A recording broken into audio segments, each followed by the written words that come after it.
There's a fire in the sky burning holes to an innocent soul, and the smoke goes like red hot, pressed up against the mind of a saint from a sinner. Pop-ups that you can take back, bullets forward shooting off the might sung. Oh Lord, oh what have I done? The funny thing is, the funny thing is, you're only someone when somebody kills you. A murder scene, leave her dead and gone. Lift your head to the sky, baby, you know time keeps on passing by. No more better behave, throw the dirt on the grave, no, she can't be saved. She's dead and gone, oh, she's dead, she's gone. She's dead and gone, oh, she's dead and gone. Blow, blow, blow, blowing up the past, drop a rose for the shy girl. I'm hot-blooded and cold, moment of silence for a bit. Here's your hit, 5 fingers to your face, cause you know it slaps. Bullets forward, shooting off the might sung. Oh Lord, oh what have I done? The funny thing is, the funny thing is, you're only someone when somebody kills you. A murder scene, leave her dead and gone. Lift your head to the sky, baby, you know time keeps on passing by. No more better behave, throw the dirt on the grave, no, she can't be saved. She's dead and gone, oh, she's dead, she's gone.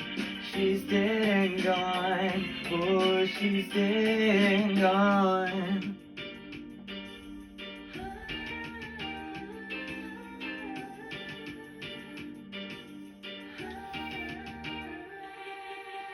Lift your head to the sky, baby, you know time keeps on passing by. No more better behave, throw the dirt on the grave, no, she can't be saved. She's dead and gone, oh, she's dead, she's gone. She's dead and gone, oh, she's dead and gone. She's dead and gone, oh, she's dead, she's gone. She's dead and gone, oh, she's dead and gone. Welcome to Rylee on Sunday. We've taken over a month off and I couldn't be happier to be back. Like you just see me say, you know, everything that caused me to step away for a while is dead and gone. And I couldn't be happier to be back with you, and I hope that this makes up for the lost time. Okay, so we're going to jump straight into it. So, A Llais is back for Series 3, which I am unbelievably happy about. We could get next year's winner on the show, hopefully. Well, that's for the next series of this show, of course. So, what does this mean? Well, we've had 2 amazing series of A Llais. I couldn't be happier with how they turned out. And so much talent from the show has been pushed out. Liam J. Edwards, Carrie Source, friend of the show, Sarah Owen, and so many more names. Rose Data, how could I forget Rose Data? We need to get her here. But yeah, so I can't wait to be here chatting all about it next year when we have more information. And the first couple of episodes of the series. Now, jumping into Eurovision. There's a lot for me to go over because I was supposed to do the Eurovision special and it never happened. So we're going to go through this, you know, as well as we can. So, Dara won with her song Bangaranga for Bulgaria, getting them their first ever win. Here's a bit of Bangaranga.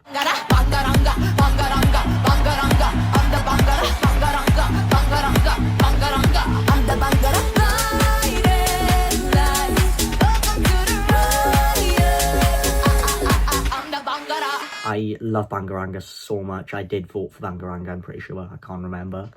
Delta Goodrum delivered Australia their second best result ever with Eclipse. Oh, I love Eclipse. It's one of the best songs, I think, in Eurovision history. Please don't come at me for that.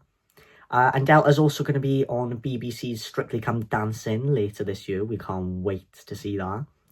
JJ forgot that his microphone was turned on when handing over the trophy to Dara and did this.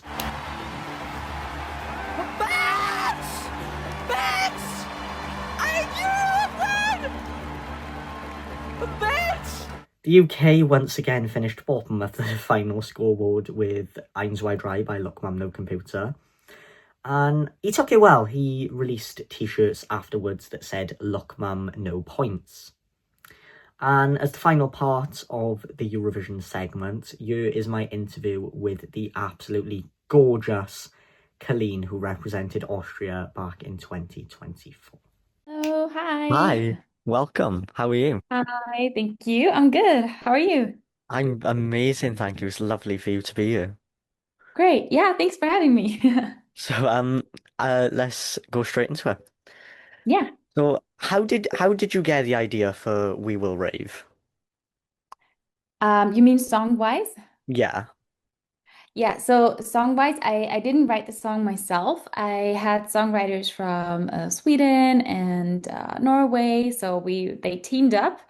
And I gave them the idea of I want a party up-tempo song that maybe starts a little slower and then gets everyone going. I wanted to have that moment where the audience starts to clap really loud so that I can, yeah, enjoy myself even more on that stage. And they had the idea of We Will Rave. And they never played it to me. I flew over there and I heard it about 5 minutes before I went in to record the song. And so there was not really a, oh, I don't like it, or maybe let's change that. But that was not needed because I fell in love with it immediately. And it was, I guess, just meant to be.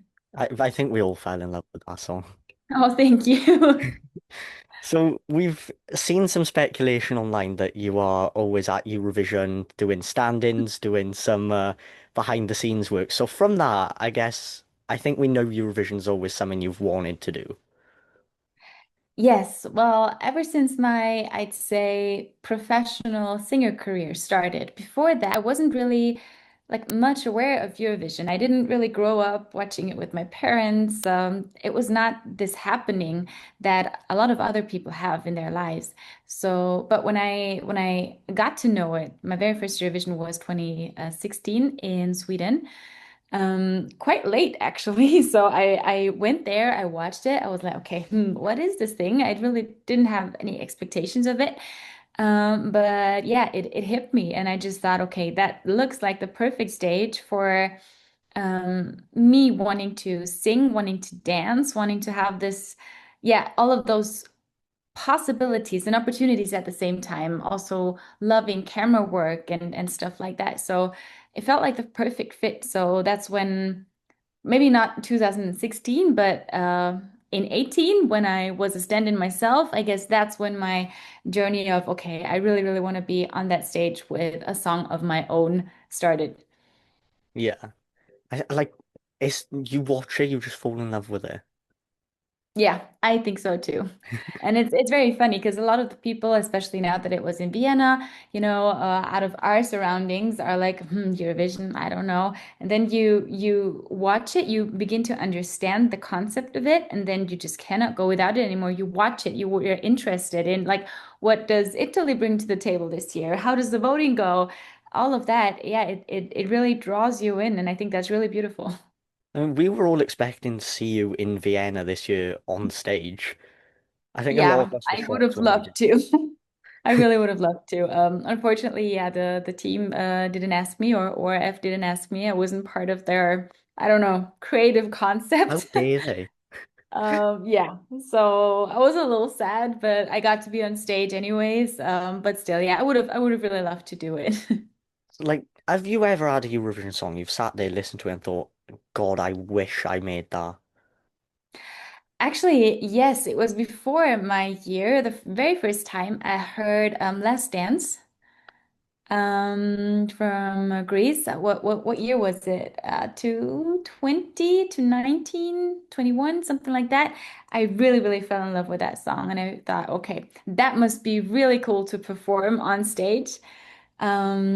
Yeah, and I think every year we have songs that make you jump up and just wanna join the party. So, how was the process of getting selected for Eurovision? How does that work? So in Austria, every year is a little different. This year we had a pre-selection that was shown on TV. which for the last, I believe, I don't know, 5 or 6 years we haven't had. In my year, it was a process of handing in a song, submitting the song, um, I believe with probably some pictures or something of yourself as an artist. And then they selected the best, I don't know how many it were, I think about 15 songs or something. They invited those artists and songs to be performed live at the ORF, at our national broadcaster. That got filmed. And then they showed those 15 videos to a national jury, to an international jury. And yeah, that's when everyone was like, oh, that sounds like a cool Eurovision song for Austria. And yeah, I'm really grateful that I won this vote and that brought me to Eurovision. If there was anything you could have done differently with your whole Eurovision experience, would you have? Wow, actually, no. And the boring answer to that is maybe just to have, I think not. I did enjoy every single step of it, but I feel like maybe there could have been a little more enjoyment in regards of not taking things too seriously. I mean, you're drawn into this whole thing, especially your team gets bigger all of a sudden. You have many more people suddenly joining conversations that before that you just easily had alone and made decisions just out of nowhere and without overthinking. And Eurovision just has this um I don't want to say weirdness, but somehow it's a different dynamic. Everyone suddenly feels like, okay, wow, we have to make this big. We have to make this something bigger than it already is. And therefore, every single interview, every single appearance somehow gets this magnitude that I think, yeah, I was a little hard on myself with all of that. And I could have just taken it easier, I guess. Because now when I think back, I'm like, okay. And also when I see how other artists now experience Eurovision, it's just 3 minutes. If you're a singer, a professional singer, you should be able to sing for 3 minutes and not rest your voice for 2 days before that. Like it's such a buildup that I don't think is necessary 100%, if you Yeah. know what I mean. Yeah. Would you go back? Yes, I think I wouldn't go back, but I'd love to be at your like back in time, but I'd love to be Yeah, at Eurovision at some point again, if the song is right, if the time is right, if just everything comes together. Because I feel like it is a once in a lifetime and then maybe twice in a lifetime opportunity to agree. just do what you love and reach a lot of people and just celebrate life. So I can definitely see myself up there again. Let's see if life has the same plan. What advice would you give to someone like me who'd love to do Eurovision in the future?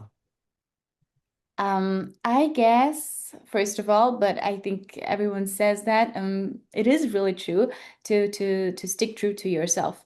I feel like no one has ever won Eurovision because they did something that was expected of them to do.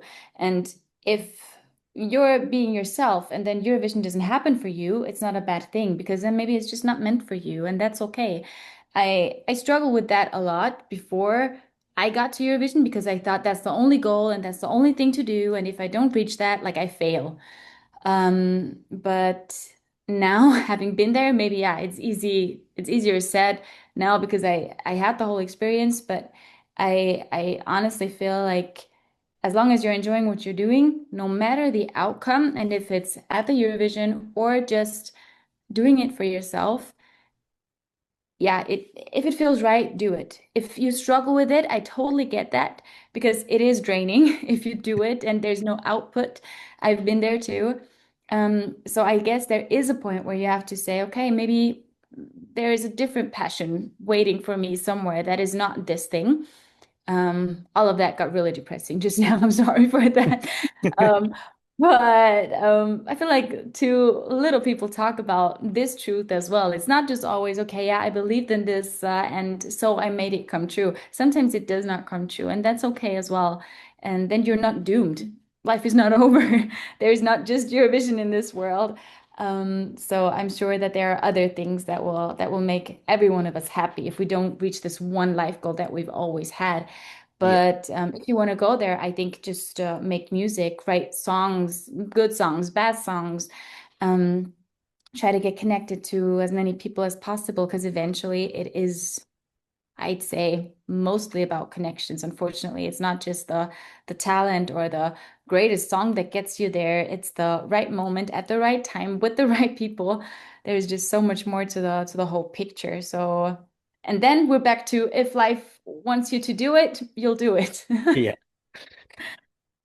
So this like if you don't want to talk about this, this is fine. The grand final camera glitch. Ah, don't worry. Um, Yes. when did you find out like that happened? I only found out when I was sitting in the green room getting ready for my recap. Hey, call number 26. So I wasn't aware of it at all when I was on stage. I had my performance. I enjoyed it a lot. I had my perfect Eurovision moment.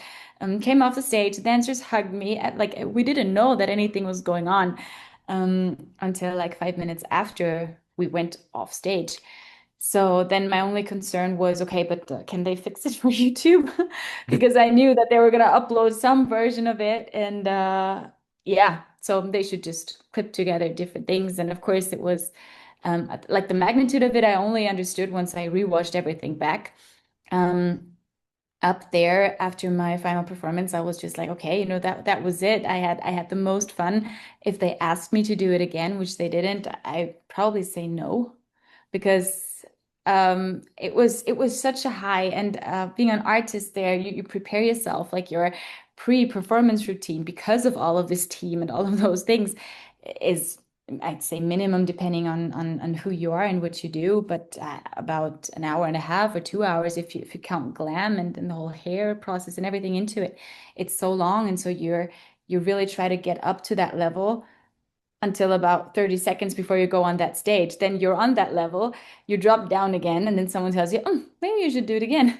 Then you're like, I don't know if I can get up there again as fast. Then maybe it's not as fun because this last one that I just did was perfect for me. So, of course, it would be fun to have another round with the audience singing along, but I don't know if it would feel the same. So, that's why I guess my answer would have been no, because it very rarely, if we're just talking result now, it very rarely has an impact Yeah. because the viewers are just like, well, come on.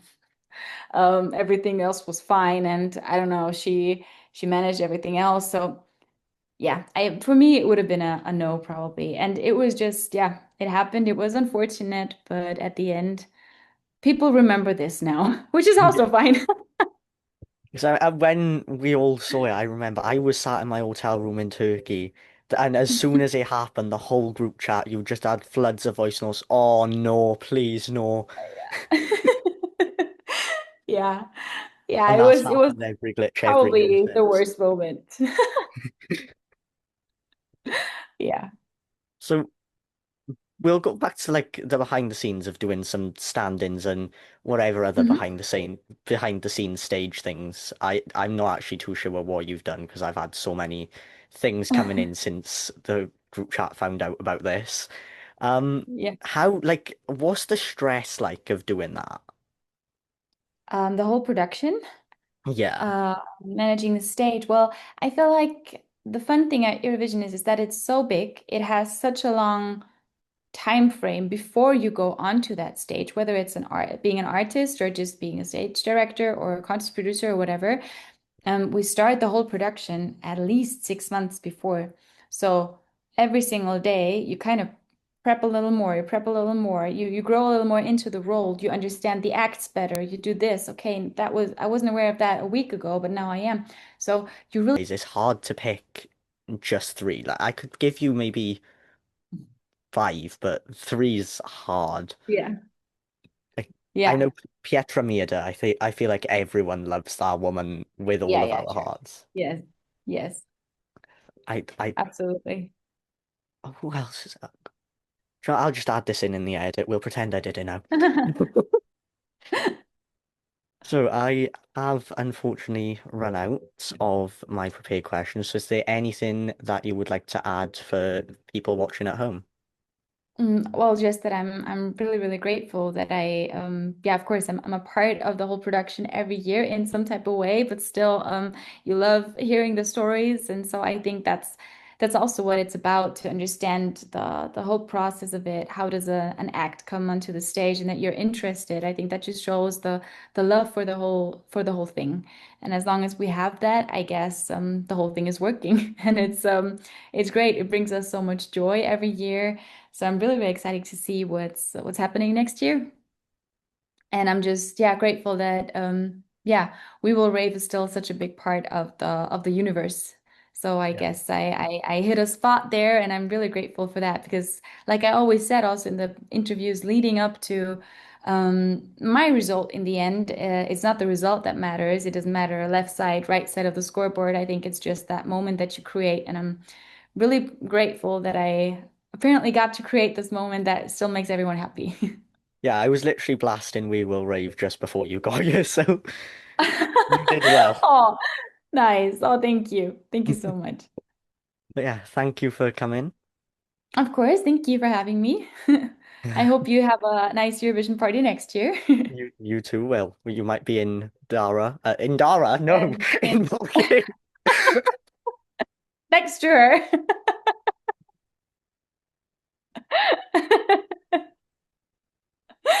Oh my God. Oh, don't worry. Whew. Yeah, thank you. Thank you so Thank much. you. It's been lovely. Yeah, likewise. Thank you. Have a nice day. You too. And see you soon. Thank you. Bye. Yeah, I can't believe I messed that up at the end, but that happens, you know. There's not much I can do about it. Colleen will not be in Dara. Colleen may be in Bulgaria. Taylor Swift has released her Toy Story soundtrack song, I Knew It, I Knew You. I absolutely love I Knew It, I Knew You. It is possibly the best movie soundtrack she's ever done. That's not a possibly, it is the best movie soundtrack she's ever done by far. I would perform I Knew You tonight, but I do not know that song well enough to do a performance of it, sadly. So it's a year where me and Lily would have been roaming the streets chatting about Taville, but due to scheduling issues and other unforeseen circumstances, we have not attended Taville this year. Me and Lily's performance of Exile will hopefully be next week, but it will be some point during this series. Thank you all for watching Rylee on Sunday this week. It has been so lovely to be back and so lovely to be able to do this for you. I'm sorry that this week's show has not been as long or as packed as I promised, but we are still working on it, and there's a lot of factors that contribute to that. Diolch yn fawr am wylio. Nos da!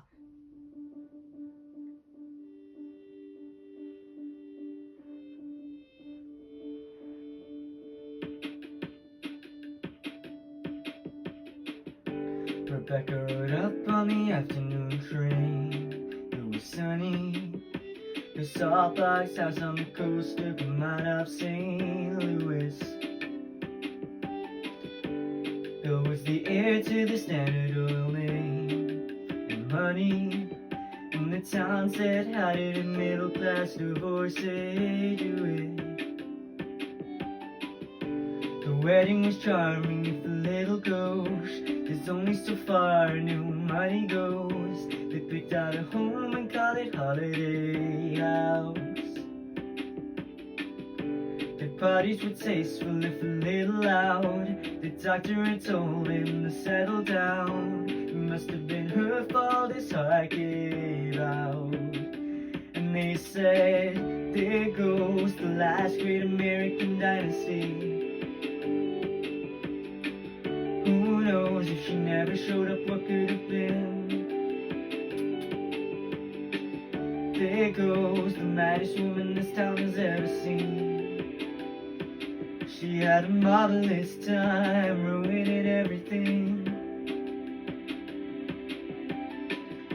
Rebecca gave up on the Rhode Island set forever. Flew in all her bitch-pack friends from the city. Filled the pool with champagne and swam with the big names, and blew through the money on the boys and the ballet, and losing on card game bets with Dolly. And they said, there goes the last great American dynasty. never showed up, what could have been? There goes the most shameless woman this town has ever seen. She had a marvelous time, ruining everything. They say she was seen on occasion, faced in the rocks, staring out at the midnight sea. And in a feud with her neighbor, she stole his dog and died at a key lime green. 50 years is a long time, holiday house sat quietly on that beach, free of women with madness, the men and bad habits, and then it was bought by me.